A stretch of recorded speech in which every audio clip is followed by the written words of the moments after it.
So obviously his substitutionary atonement required flesh, but then also 16 through 18, his high priestly ministry required human flesh. He doesn't help angels. He helps the offspring of Abraham. He came to save humans, not angels.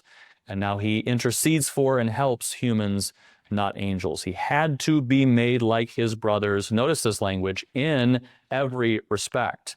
This is why we're going to argue for the true and full humanity of Christ. Not something different, not this sort of hybrid of divinity and humanity, not any of these heresies that come up. No, he is a true and righteous human. He is a true human, like his brothers in every human respect. The fullness of Christ's humanity is necessary for him to be our representative and so that he might be our merciful and faithful high priest. So both propitiation requires true and full humanity, but then also his continual high priestly ministry, which of course the book of Hebrews uniquely argues for and fleshes out, is a reason for the true humanity of Christ. At minimum, what Hebrews tells us here is that he had to suffer real temptation in order to be a merciful priest who understands our own temptation. And the Bible indeed affirms that he did experience all the same degree of temptation that we do, yet without sin. That's the key phrase, of course, as well. So was it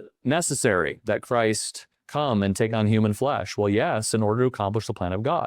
What God established before the foundation of the earth, what God articulated even in the creation blessing of Genesis 1:26-28. Adam failed in chapter 3, but that doesn't, this wasn't a surprise to God. This was all part of God's plan. It doesn't end God's intent from the beginning. It's not like, whoops, we got to go with another plan, another intent. No, God's plan that he established in Genesis 1 and 2 will be accomplished. The knowledge of the Lord will cover the earth as the water covers the sea, right? That was the intent in Genesis 1 and 2. That will be accomplished.